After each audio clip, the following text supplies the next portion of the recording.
My wife said she was going to sell me, and I thought she was joking until Prime Sales Day, when she actually put me up for sale online. The description goes like this. This is my husband, a good-for-nothing freeloader without any income. If you're interested in a spineless bum, feel free to place an order. The services are at the buyer's discretion. $200 a day. $50,000 buys out his entire future. Whoever buys the rest of his life will have him exclusively, and I'll divorce him on the spot. I wish you all the happiness in the world. She posted this to mock and humiliate me, but she never imagined that someone, a rich woman, would actually buy my future. Dexter, I'm selling you. My wife, Samantha Yates, smirked as she handed me her phone to show me the post. My face darkened as I read it. When we got married, I already had my own business. Afterward, she enjoyed the good life I provided. I even built her parents a house back home worth hundreds of thousands and gave her brother $200,000 to help him buy a house and get married. In our third year of marriage, my tech platform company went under. Since then, I've been working from home developing a video game. But in her eyes, that makes me a lazy bum who just plays games all day, never earning a dime. Samantha, isn't this going a little too far mocking me like this? I said, my voice cold. When things were good, I never hesitated to give everything I could for you and your family. But now that I'm down, you throw this in my face too far. You've been holed up at home for 2 years doing nothing but gaming. Am I wrong to call you a waste of space? She scoffed. And don't flatter yourself. No one's going to buy you anyway. It doesn't matter if anyone does. Just putting me up there shows how little you think of me. And I've told you 100 times, I'm working on a game. When it takes off, everything will turn around. Get a grip, Dexter. You'll never turn things around. Oh, and how can you be so sure of that? She sneered. Go look in a mirror. You look like a bum. The only difference between you and a street beggar is your clothes, and you're still talking about turning things around. My time is going into developing the game. Enough. I don't have time for your excuses. She grabbed her bag and headed for the door. It's past 8 p.m. Where are you going? I asked. To work, obviously. How else do you think we'll pay the rent? She shot back icily.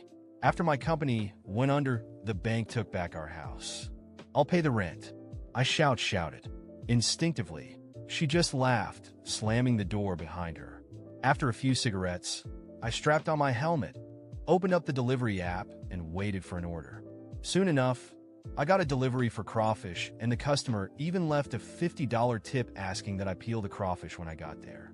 After picking up the crawfish, I made my way to the customer at the Galactic Lounge karaoke bar. About half an hour later, I found myself outside room 808.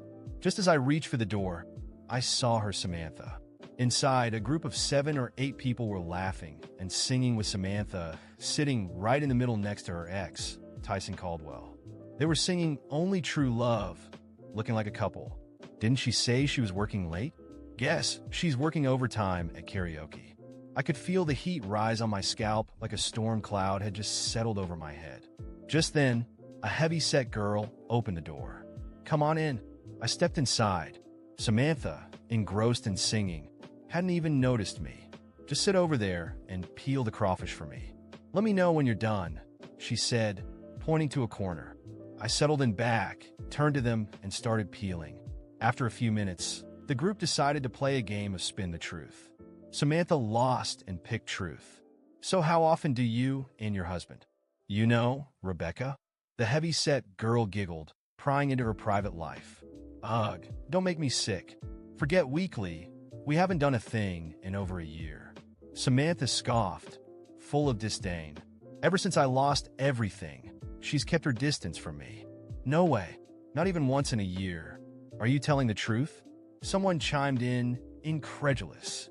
I swear, if I'm lying, let me get hit by a car, she said, raising her hand like she was making an oath. Well, does your husband even function? One of them asked with a snicker. If he doesn't, I'll just not like I care. She shot back. Samantha, that sounds miserable. Someone sighed. It's absolute hell. You guys don't know how disgusting he is. Lazing around all day on video games, living off me. Every minute I'm home with that deadbeat is torture. She sneered. Oh, Samantha, you deserve better, Tyson said, pulling her into a comforting hug. If it weren't for your mom opposing us back then, I wouldn't have married that loser out of spite. Samantha sniffled, clinging to him with tears streaming down her face. Samantha, I let you down. Don't cry. It hurts me even more to see you like this, he said softly, brushing her tears away. Come on, a few tears aren't enough. How about a kiss to really make it better? Yeah, kiss to rekindle those old flames. The others cheered. I stole a glance at them, and fury burned in every cell of my body. They stared deeply into each other's eyes, Samantha shyly biting her lip before closing her eyes and tilting her head up. What's wrong with you? Why would you just start hitting people? Samantha snapped at me, her tone icy. What's wrong with me? I shook with rage, clenching my jaw. My head is practically drowning in storm clouds, and I'm just supposed to sit back and take it? Tell me where you see any infidelity here, Samantha said, deflecting. Oh, please. You were about to kiss him, and you're still denying it. So what if we kiss? Are you going to lose some imaginary pride over it? If I'm shameless, who's to blame? You? You live like a spineless loser, like some maggot in a sewer. Disgusting and worthless. She spat. My chest felt like it was going to explode. If you can't make Samantha happy, maybe you should take the high road and set her free, Rebecca suggested smugly. Right. Know your place. Samantha was the campus queen in college. And just look at her. Still gorgeous. Look at you now, a lowly delivery guy. How much do you even make a day? Another girl added, scoffing.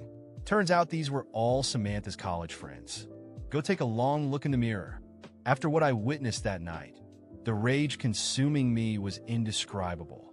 My head boiled as I left that karaoke bar, leaving the peeled crawfish on the table, just as she had ordered, but not without casting one final look at Samantha. She barely noticed my exit, too busy laughing and being comforted by her ex-boyfriend, Tyson. The mere thought of his name made my stomach churn. On the way back home, her words echoed relentlessly in my mind. Disgusting and worthless. That's how she saw me. Nothing more than a dead weight, a beggar in better clothes. And the worst part was the smug look on her face, as if I was powerless to fight back, as if it was my destiny to endure all of it. When I got home, I sat on the couch for hours, staring at the wall. My life wasn't just a failure in her eyes. It was as though I didn't even have the right to try and make things better. I could have exploded in that karaoke room, shouted, fought back, but no.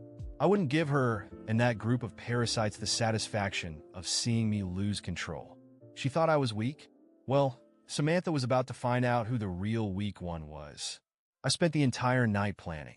The next day, while Samantha was still asleep, I reviewed every document and contract proving the money I had poured into her family. That house I built for her parents, it was in my name. The loan I gave her brother, not a cent had been paid back. Every detail was documented, and I knew exactly how to use it. When she woke up, acting as if nothing had happened, my mind was made up. She tried to ignore me while preparing coffee, but I interrupted her. Samantha, we need to talk. She gave me a bored look, as if already expecting another pathetic attempt from me. What is it now, Dexter? Are you going to whine about that post again? She said, scrolling through her phone. I took a deep breath to keep from snapping. I'm not going to whine. I'm just going to tell you that I'm done. Done being treated like garbage by someone I put on a pedestal for years. You want to sell me? Fine. But let's start by settling your debts first. She froze, finally looking at me with a mix of confusion and suspicion. What are you talking about? I'm talking about your parents' house, the money I gave your brother. All of it is documented, and I'm demanding it back. Don't worry, I won't humiliate you publicly like you did to me. I'll handle it the proper way, legally. Her face went pale for a moment, and I thought I saw a flicker of fear. But, as always, she quickly regained her composure. You're pathetic. Are you really going to fight over money now, Dexter? After everything I've done for you? I laughed, unable to believe her audacity. Everything you've done for me? Samantha, you've never done anything for me that wasn't about what you could gain in return. But don't worry, you won't have to deal with me much longer. Our marriage is over. She stared at me in disbelief, then let out a derisive laugh. You think you can make it on your own? Look at you. You have nothing, Dexter. Nothing. I'm the only thing standing between you and living on the streets? It's funny you say that, because that's exactly how I've felt about you for years. But now I realize I was wrong. You were never my support, Samantha. You were the weight I carried for far too long. I grabbed my things and walked out, leaving her standing there in the kitchen. My first step was to find a lawyer. I explained everything: the money, the house, the investments I'd made in her family. He assured me I had a strong case and got to work immediately. At the same time, I poured myself into my project. If Samantha thought my game was a joke, she was about to choke on every word she'd ever said. 3 months later, I received news that the case was progressing well. Her parents' house was about to be auctioned off to repay me, and her brother would either have to pay back the loan or face legal consequences. During this time, I worked relentlessly on my game, putting in sleepless nights and investing every ounce of effort into it. And then it happened. The game launched. Not only was it well received, but it became an immediate hit. Positive reviews, sales skyrocketing. Within weeks, I was earning more money than I'd ever imagined. When I received my first million, the only thing I felt was relief. It wasn't about the money. It was about proving to myself that I wasn't the failure Samantha claimed I was. One day, as I was reviewing contracts in my new office, I got an unexpected message. It was from Samantha. "We need to talk. I'm sorry for everything. Can we start over?" I laughed out loud reading it. She was desperate. Through mutual acquaintances, I learned that her brother had to sell his house and that her parents were struggling financially. And Samantha? Tyson had abandoned her as soon as he realized she was no longer financially stable. I ignored the message. Samantha was part of a chapter in my life that was closed for good. Today, I'm focused on the future, on my success, and on never letting anyone treat me the way she did again. Because contrary to what she believed, I was never weak. I was just waiting for the right moment to show my strength. When I received that message from Samantha asking to talk and start over, I felt a mix of disgust and satisfaction. There she was, the same woman who once treated me like dead weight, now crawling back into my life. Ignoring her wouldn't be enough, not after everything she'd done. She needed to feel the humiliation and pain she had so easily inflicted on me. I agreed to meet her. I chose an upscale restaurant, the kind of place she used to love when we were living the high life. I knew she couldn't afford it now, and that was part of the plan. When I arrived, Samantha was already there, dressed in an outfit that clearly didn't match the sophistication of the venue. She tried to look elegant, but her tired expression and fake smile gave away her desperation. "Dexter, you came," she said nervously, forcing a smile. "Of course I did. How could I miss an opportunity like this?" I replied, sitting down calmly. I ordered the most expensive wine on the menu, making sure the waiter announced its price out loud. Well, I wanted to apologize for everything. I was such an idiot. I didn't know how to appreciate you, Samantha began, her voice rehearsed and shaky. "Oh, don't worry. I appreciated you enough for both of us," I retorted, my smile cold. She went on, talking about how everything had gone wrong for her, how Tyson had abandoned her, how her parents were about to lose their house, and how she missed the man I used to be. Every word felt like a pathetic attempt to gain my sympathy. I let her talk, watching every gesture, every fake expression of regret. "You know, Samantha, you're right. I've changed, but not because of you. Despite you," I said, my voice firm. "You humiliated me, treated me like garbage, exposed me to the world as a failure. And now that you're at rock bottom, you expect me to save you." She tried to defend herself, but I raised my hand, cutting her off. "I'm not finished. Do you know what I did after I left? I worked. I fought. I proved that I'm so much more than you ever imagined. Today, I have a multi-million-dollar business, international contracts, and people who respect me. And do you know what you have? Nothing. Because that's exactly what you deserve." Her face went pale. The people at nearby tables began glancing our way, sensing the tension. "Remember that ad you made to sell me?" I continued, leaning slightly forward. "Well, Samantha, today I wouldn't pay a single cent for you." She started crying, and for the first time, I felt something like relief. I didn't need to yell or do anything more. Her tears were proof that she finally understood the magnitude of what she'd lost. I stood up, placing cash on the table to cover the bill. Before leaving, I looked at her one last time. Good luck, Samantha. You're gonna need it. I walked out of that restaurant without looking back. Not because I was running away, but because that chapter of my life was finally closed. Today, my life is in a place I could hardly have imagined just a few years ago. My gaming company has grown exponentially. Our latest release was a global success, and the media regularly seeks me out for interviews. I live in a modern home overlooking the ocean, surrounded by people who value and believe in me. I've also started investing in social projects, helping young developers break into the tech industry. It's incredibly fulfilling to know that many of them have gone on to achieve their own dreams, and I'm proud to have been part of their journey.